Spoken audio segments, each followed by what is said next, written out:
you may also like. A show about the things you may also like. Things like the story of people. Today, you get to meet Brenton Donnelly. He tours the world working with rock stars and performers. At every show, he interacts with a lot of people. And all those people have stories that need to be told. And what better way to do that than break down the story into 3 sections? What do you do? What did you do? And what will you do? Do, did, will. And so how did it all become a show? Brenton Donnelly tells his story of do, did, will. The story of people for me is fascinating. And it's really a byproduct of just my own personal journey. My journey has taken so many turns that I'm just fascinated with how people get to where they get to. I've always been a believer that when you go after your dreams or you go after your goals, often you'll get to that spot and things change. You're like, okay, well, I'm here, now what? Or it's the top of the level that you tried to get to and the bottom of the next. And I kind of get fascinated with people's journey to find these places that they want to get to. And so that's where I kind of just thought that this would be a better fit for me podcast wise, because I talk and meet so many people that I just want to start diving into everyone's journey in every aspect of everything. And it's just such a fascinating thing. Podcasting world, especially when you listen to the ones where they are big journey discussions. A lot of us are all the same. We all come from, simple means, or we come from, a farm in Manitoba, or we come from, a small town in Ontario, and we've all went to our first concert or our first this or first that, and have been inspired to do something based on our experiences in life. And I want to kind of have a common ground in this show that people would listen to and go, well, that's me. That's me. I did that. I didn't do that, but that's cool that they did that, and just really try to have all of our journeys be the same. Like we're kind of the same. Do you see a pattern between something beginning and something ending for people? I've always thought 7 years was kind of cozy. You get a 7-year itch and then you move on. To quote Semisonic, every new beginning comes from some other beginning's end. It's a great line. Ironically that you're talking about this, because I was listening to the Jeff O'Neill show this morning, and they were talking a little bit about people's jobs and how some people just stick forever. But usually by the time they actually settle on a job, they've gone through 5 or 6 different things. My dad told me years ago when I was a kid that, you're going to be retrained like 10 times in your life. And I believe that was so back in the day. There was only a handful of jobs that we were told we could do, right? No one told you could travel for work, or there wasn't really this buffet of jobs that exists now. So I think people are more antsy than ever, and especially coming out of COVID and coming out of these things where we prioritize how we want to spend our time. I think that people are just going, yeah, I'm not spending any more time at this thing than I have to. And it's creating this influx of people changing work on a daily or weekly basis, because some of these kids have $100,000 in the bank just free Twitch from high school. There's no urgency there. I look at someone like Jeff O'Neill, who has been doing that job for well over 25 years. I'm guessing that he's retrained himself over and over again for these different incarnations of the work that he does. And for disclosure, he is on CFox in Vancouver and does the morning show. I don't think it's possible that you, regardless of what profession that you pick, that you're not retrained in some capacity. The ebbs and flows, everything just moves. What's the line from Moneyball? Adapt or die, right? You just got to keep going and adapting to whatever it is. If you work at GM, great. At some point they're bringing some new technology in to make your job easier. AI is coming in now. Everyone's going to have to adapt to that, whether they want to or not. There's all these things that are going to you have to keep moving forward on. Farming, there's new technology in farming. The oldest profession, one of the oldest professions in the world, is farming. Well, there's new technology that's helping them do their job better. So it just never ends. So someone like Jeff, who is doing that job in Vancouver, same place, goes to the same office every day and does the show, you're different because you tour the world. Yeah. Well, I tour the world. But I did have the office job, and then I I got antsy and I couldn't do it. But I tour the world. Yes. I run shows. Yes. The premise of them is relatively the same because systems have been put in place around the world that I can go into do a show in Vancouver or do a show in Barcelona, Spain, one of your favorites. And the idea is in essence the same. It's the same. You still got to bring a truck in. You still got to sell tickets. You still have to market it. Lights go in the air, sound goes in the air, the band goes on stage and they leave. It's the same in every place. It's no different. It's my version of General Motors. You know? Every single time I do a show, you're going to have some things. Some cars are designed a little different. Some concerts will fit differently in different shows, but the premise is there and it's kind of the same. So, yeah, it's very interesting how the jobs are different but similar. The show is called Do, Did, Will. It sounds like a 3-step process. People that do, people that did, and people that will. And they can go in any order. You would, I guess, start with the people that will, which would be your young kids looking at a dream, and then the people that do, who are currently doing it, and then the people that did something in the past that might move on. So I kind of just, I liked how it flowed. Do, did, will better than will, did, do, or whatever. I just like the way that happened. But people generally fit into one or all three of those categories. And it's funny because it can take these different incarnations because people that are doing might not be doing that forever, and they might want to they will do something different in the future, or people that will do something that it's kind of a connection. It kind of gets them to the do, or they did something and now they want to do something different. So all three of them just kind of intertwine. And I'm finding as I'm talking to these guests that we bounce between the categories based on their journey.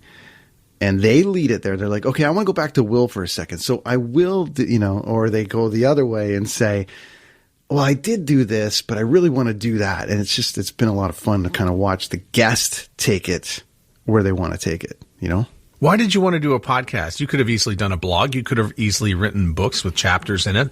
Lazy. But podcasting's hard. Podcasting is extremely hard, but it's more natural for me to talk to people than it is to sit down and do 3,000 words. I'll write a bit for Crier and do the occasional thing, which is fine.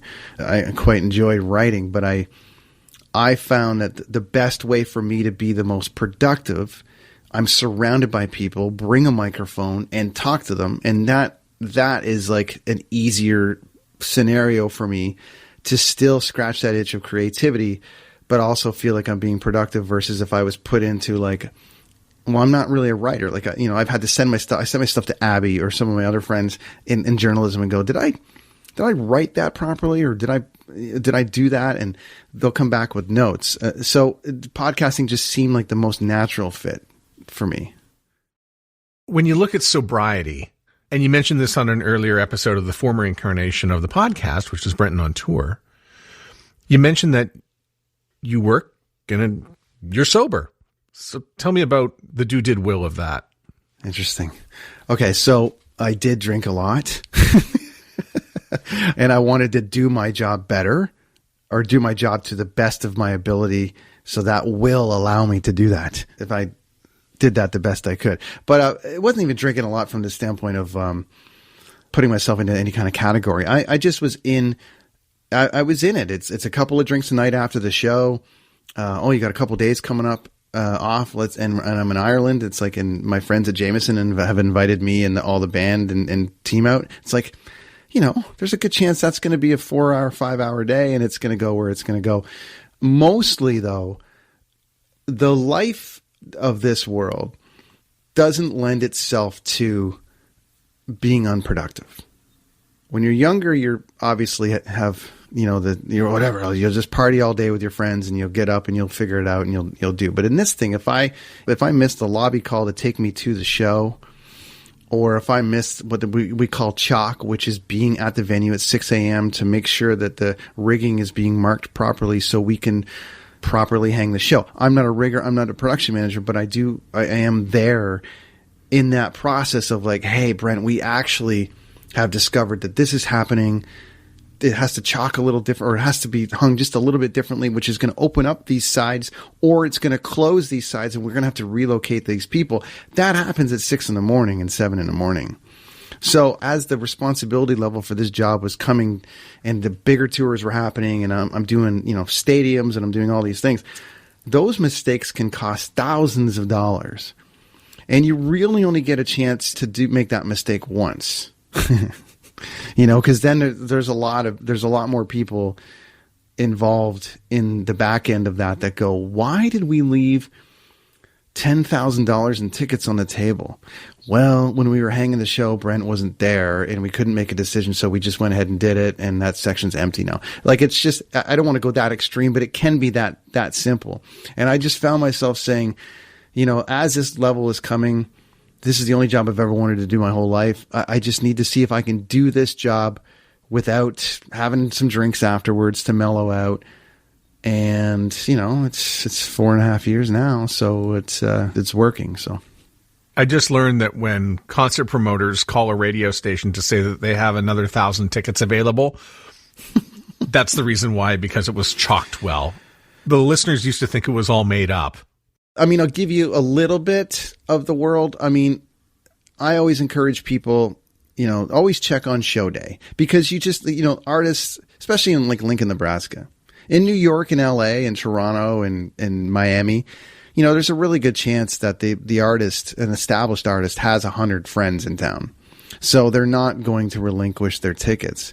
Do they have 100 friends in Kansas City, Missouri, or Lincoln, Nebraska? Five Finger Death Punch might, but not a Latin artist or a pop artist. They may not have 100 friends in Lincoln, Nebraska. So there's a really good chance that the artist is going to open up, 25 to 30 of their seats and give them back for on sale. Or you're going to have production stuff that opens up in the morning where it's like, well, actually, we've discovered that we can actually open up a handful of seats.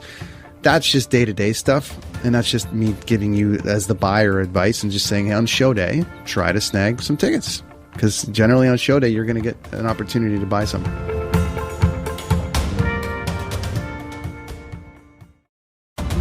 You may also like Support's Podcasting 2.0, so feel free to send us a boost if you are listening on a newer podcast app. If you don't have one, you can see a full list of them at newpodcastapps.com.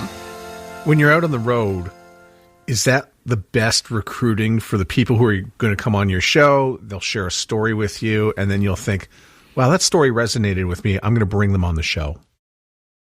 How it kind of worked with me. Dude Did Will's taken a different thing than Brenton on Tour, because Brenton on Tour was a little bit more music and travel and coffee based, like searching for coffee, but also talking to musicians that I meet, trying not to cross that line and be respectful and not use my position to corner artists and say, hey, I got a show. I rarely did that. It was really through friends and a few things where people were reaching out. On Dude Did Will, I'm actually going another way. I've created a guest deck.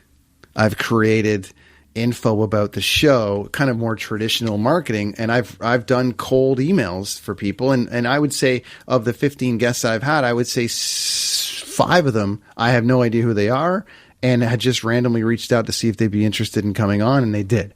And that's because I just think that the show offers a bit of a different approach for me, and it actually takes some of the pressure off of trying to remain in that music box.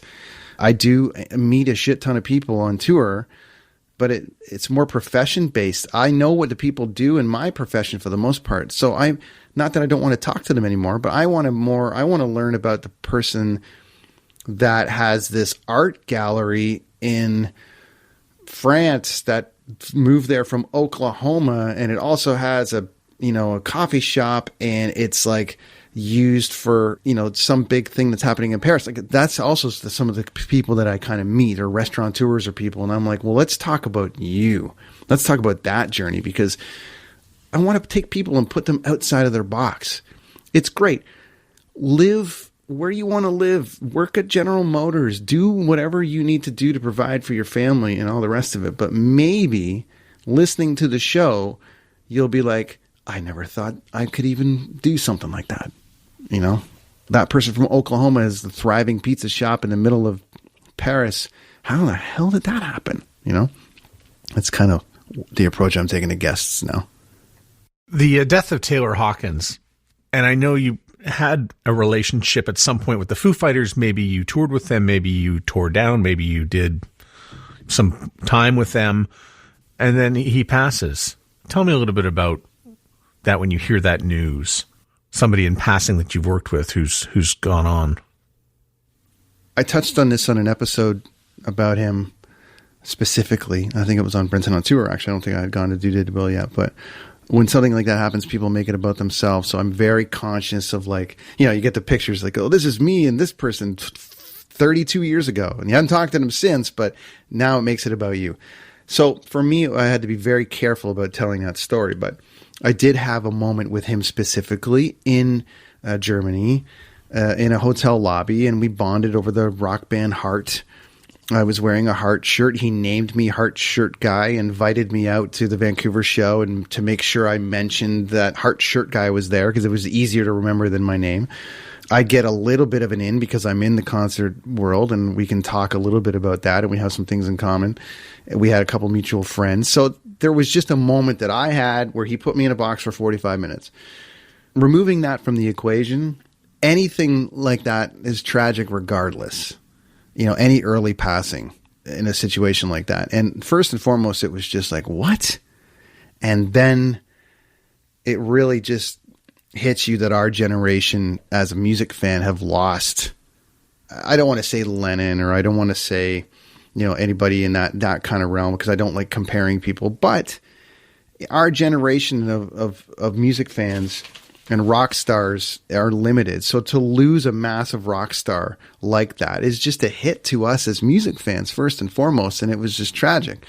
I found myself in Colombia a couple weeks ago, and actually was at the hotel where he passed, unbeknownst to me, because I kind of had put it out of my brain.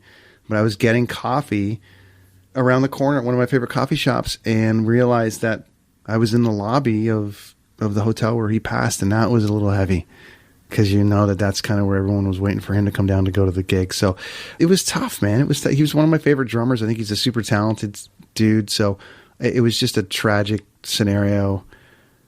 And I think the tribute shows proved how loved he was. And, you know, try to name me another artist that could pass a drummer of all things that could pass, that could unite the world like that, is very tough. You travel to a lot of places, and you mentioned recently just to me on Twitter that you like Lisbon. Why do you like Lisbon? Oh my God, the people there are just incredible.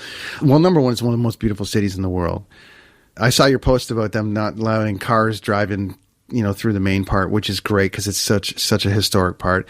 The people are incredible. I don't think people have it on their list because they think, I got to go to Paris. I've got to go to Spain even. I've got to go to Rome and New York, but people don't think about Portugal per se. Your average person from like the middle of Saskatchewan is probably not thinking about Portugal. They're probably thinking about Paris, and they're probably thinking about some of these other things. So when I actually got to Lisbon for the first time, I was like, oh my God, this place is incredible, and the people are amazing, and it's just an hour away from Nazaré, which is like where the biggest waves in the world are. And I'm like, it's such an incredible part of the world, and people are so nice there. I went to this little cafe. I was doing laundry around the corner, and I went to this little cafe, and I'm sitting at it's like a 50s style diner-ish, but it was this incredible food. And this gentleman's sitting beside me, and he's like, oh, what are you in town for? Full Portuguese. And I told him, and I said I was doing my laundry, and he's like, oh, you should have brought your laundry here. My wife would have done it for you in the back. And then they brought me out all this food and welcomed me. And it's just such a, you know, I'm sure there's places like that all over the world. But for me, Lisbon for me is just one of the most beautiful places with the most beautiful people. They're just incredible. Love it. Love it. Love it. Do Did Will is not the only podcast you have. You have another one. I co-host one called Live from Machete Comics with my good pal, Chris Machete. It was called Kids on the Escalator before, but Chris is getting extremely busy with art commissions and comic book world. And, you know, he's got his own comic book called Skeletron out that's sold out already, which has been amazing. He's on the second print now. So I was just kind of in my brain, we were kind of talking about it, and it's like, it's just the time to brand it out more Machete based, because I'm going to be traveling a lot. I can't always be available, but he can flip the switch and go live anytime he wants, and it's still helping his brand And so I get a chance to co-host with him when I'm home and when I'm around, and we talk about a lot of things. We cover pop culture and comics and movies and film. It's a blast, but it's a really good tool for him and a really good launching pad for commissions and stuff, because he's full-time as comic book artist, and it's been awesome. It's a lot of fun. Continued success with Do Did Will. We love the story of people, and well, we have you on, you're a person, and we're doing kind of the same thing here, so we like your show.